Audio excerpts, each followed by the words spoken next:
Hello friends, exercise 4.5 का 2 सम बाकी था, वो एमसीक्यू था। तो फ्रेंड्स, एमसीक्यू के सम जेडब्ल्यू के लिए बहुत इंपॉर्टेंट चीज मैं बता रहने जा रहा हूँ आपको। तो इसके लिए मैं 2-4 टॉपिक किया, इसका थ्योरम आपको सिखा रहा हूँ। पहले रिवीजन करते हैं। थ्योरम 1A कि एक मोस्ट ऑफ जो है वो स्क्वायर मैट्रिक्स के लिए है। और एनी स्क्वायर मैट्रिक्स ए, ये मैंने किया हुआ है, प्रूव किया हुआ है सम में।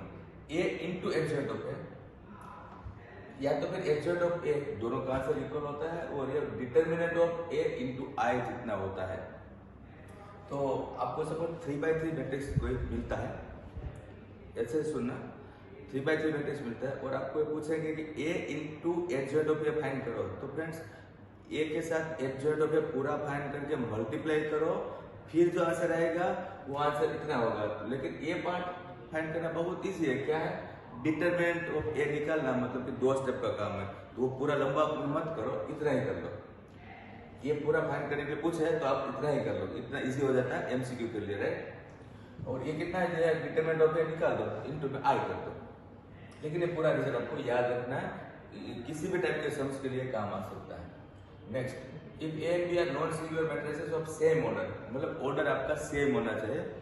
3/3 तो 3/3, 2/2 तो 2/2, मतलब दोनों मैट्रिक्स का, राइट। और दूसरी एक चीज है नॉन सिंगुलर।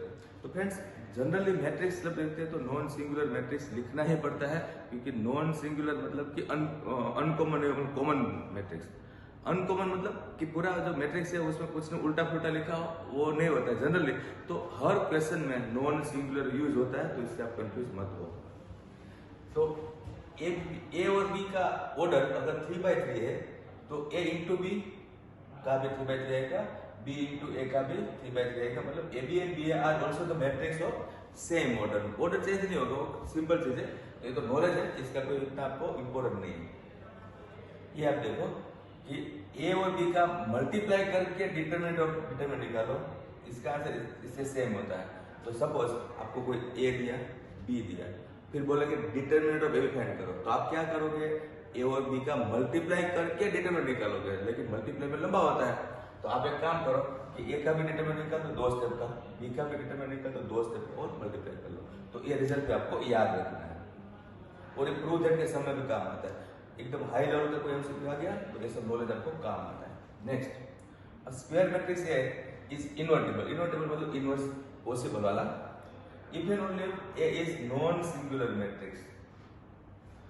हाँ, ए अगर नॉन सिंगुलर है तो ही इसका इनवर्स पॉसिबल है। मतलब कि डिटरमिनेंट अगर इसका 0 आ गया तो भी नॉन सिंगुलर नहीं होता है। नॉट 0 आना चाहिए डिटरमिनेंट, है। डिटरमिनेंट जो है वो नॉट 0 आना चाहिए, इसको ही नॉन सिंगुलर बोलते हैं।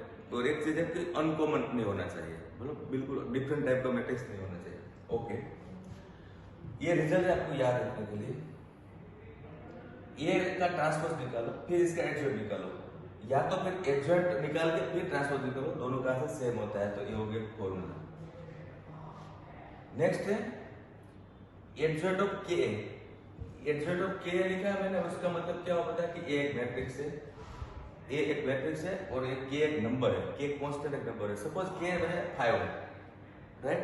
तो 5 आपका मैट्रिक्स में सबके साथ मल्टीप्लाई होगा ना, सारे नंबर के साथ।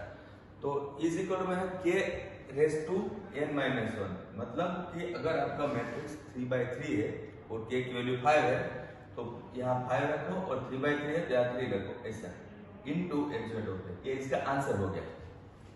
ये आपका 100% एमसीक्यू वाला सम्स है।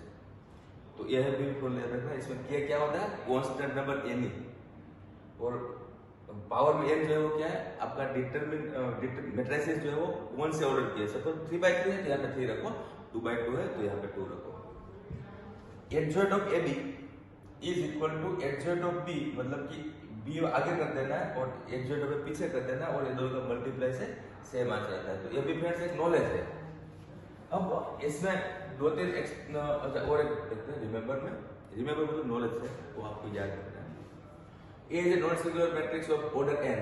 ऑर्डर कितना है? तो 3/3 भी हो सकता है, 2/2 भी हो सकता है, 4/4 भी हो सकता है। और सारा रिजल्ट आपका स्क्वायर मैट्रिक्स मतलब सेम ऑर्डर के लिए है। ऑर्डर 3 या तो ऑर्डर 2, 2/3, 3/5 ऐसा कुछ नहीं, मिक्स। एडजॉइंट ऑफ ए का मॉड्यूलस लोगे आप तो वो आंसर डिटरमिनेंट ऑफ ए का पावर n-1 जितना आएगा। मतलब कि आपका मैट्रिक्स अगर आपका 3/3 का है तो आप यहाँ पे 3 रख दो, तो एडजॉइंट ऑफ ए का मॉड्यूलस का आंसर मॉड ए स्क्वायर रहेगा, यहाँ पे 3 रखने से तो डायरेक्टली एमसीक्यू में आपको काम आ जाएगा। ये भी एक अच्छा नॉलेज है फ्रेंड्स। एक मैट्रिक्स है, ये क्या है मैट्रिक्स। मैट्रिक्स सपोज मैंने 3/3 दिया है, अब मैट्रिक्स जो है उसका डिटरमिनेंट बनाओगे। ओके, एक मैट्रिक्स है और सपोज आगे 3 है, एक एग्जांपल राइट, सपोज आगे 5 रखता हूं मैं, आगे 5 है, तो ये 5 सारे नंबर के साथ मल्टीप्लाई होता है, यस राइट, लेकिन फिर इसका डिटरमिनेंट बना लोगे तो तीनों रो में से 5 कॉमन मिलेगा, तीनों रो में से 5 कॉमन, 5 3 बार कॉमन निकलेगा, तो इससे कौन लगेगा के क्यूब लिखा है, मतलब ये जो कोई भी नंबर है उसका क्यूब हो जाएगा, डिटरमिनेंट बनाओगे तब। ओके, के मींस एनी कांस्टेंट नंबर, मेरे ख्याल से आपको समझ में आया है। ओके, नेक्स्ट ए जो है क्वेश्चंस में स्टार्ट करो। सबसे पहले हम एक्सरसाइज 4.5 के रिमेनिंग 2 सम्स फाइंड करते हैं। क्वेश्चन नंबर 17 स्टार्ट, ये बाद में करते हैं। ये एक्स्ट्रा मैं सम्स दिया मैंने एमसीक्यू के लिए, जेडब्ल्यू के लिए मोस्ट इंपोर्टेंट चीज। A B a non single matrix of order 3/3 means 3/3 का मैट्रिक्स है और आपको फाइंड करना है एडजॉइंट ऑफ ए का डिटरमिनेंट। तो फ्रेंड्स यहाँ आप देख लो, एडजॉइंट ऑफ ए का डिटरमिनेंट जो है इज इक्वल टू, मैंने आपको बोला क्या दिया है, मॉड्यूल डिटरमिनेंट ए का पावर n-1, इतना याद रख लो। n मतलब ऑर्डर, ऑर्डर कितना है 3, तो 3 - 1 यानी कि 2 आपका आंसर है। तो इसका ऑप्शन क्या हो गया, डिटरमिनेंट ऑफ ए का square. Question number 18, A is invertible matrix of order 2, invertible मतलब इनवर्स पॉसिबल है। आपको एमसीक्यू है ए इनवर्स का डिटरमिनेंट, क्या लिखा है, डिटरमिनेंट ऑफ ए इनवर्स मतलब कि ए इनवर्स का डिटरमिनेंट। तो फ्रेंड्स इसके लिए आप एक थोड़ा देखो कि ए और ए इनवर्स का मल्टीप्लाई आई होता है, जो आपने अभी यूज किया, ये तो आपको पता है। इसका आप मोड ले लो, डिटरमिनेंट ले लो, ऐसा ले लिया, तो ये दोनों आप अलग अलग कर दो, डिटरमिनेंट है और डिटरमिनेंट ए इनवर्स ऐसा, और आई का डिटरमिनेंट 1 होता है। ओके, ये समझ में आ गया। ये भी जैसा है, ये भी यहाँ पे लिखा है, ये भी मल्टीप्लाई में है, तो ए और बी अलग अलग करके वो लिखा है। अब आपको इन्होंने पूछा ए इनवर्स का डिटरमिनेंट, मतलब आपको ये फाइंड करना है। तो ए इनवर्स का डिटरमिनेंट फ्रेंड्स कितना हुआ, 1 / डिटरमिनेंट ऑफ ए, इसको मैंने नीचे लिया, तो इसका आंसर कितना है, 1 / डिटरमिनेंट ऑफ ए। इसका मेरे ख्याल से ऑप्शन बी है, ये शायद बी है। ओके, यहां देखो ये मैट्रिक्स है, ठीक है। क्वेश्चन क्या है, एडजॉइंट ऑफ ए फाइंड करो। फ्रेंड्स ये मैट्रिक्स है, उसका एडजॉइंट ऑफ ए निकालना मतलब आपको 9 टाइम्स कोफैक्टर्स निकालना पड़ेगा, राइट, 9 बार। इसके बाद इसका ट्रांसपोज निकालो, इसके बाद इसका एडजॉइंट मिलेगा, तो लंबा है। इसकी जगह पे आपको शॉर्टकट क्या करना है, तो यहाँ पे आपने लिखा है कि एडजॉइंट ऑफ ए का डिटरमिनेंट जो है उसके लिए लिखा है डिटरमिनेंट ऑफ ए का पावर n-1, तो ये कितने पावर है, ये 3/3 है, तो यहाँ पे पावर 2 कर दो, डन। तो एडजॉइंट ऑफ ए का आंसर कितना आएगा, डिटरमिनेंट ऑफ ए का स्क्वायर। क्लियर।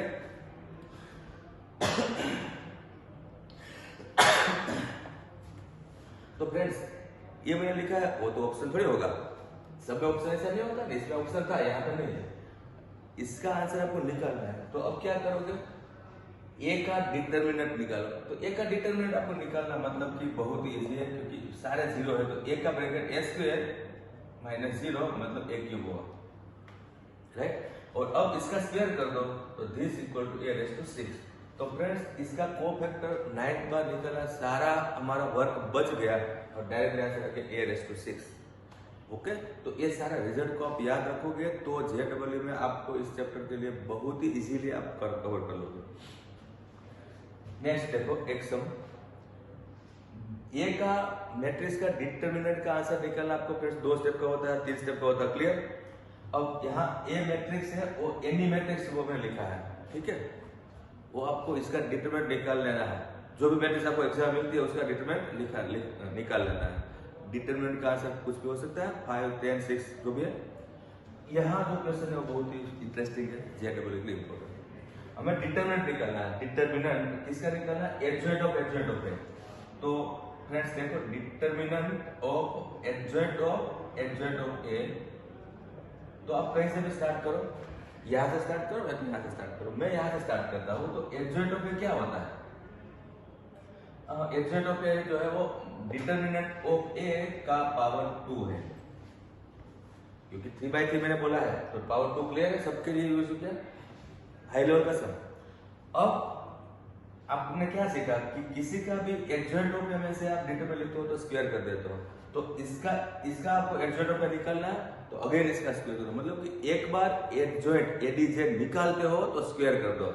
तो आपके पास कितने बार है? 2 बार। तो एक बार लिखा है 2, दूसरी बार ये एडजॉइंट ऑफ ए करोगे तो वापस इसका स्क्वायर कर दो, ऐसा।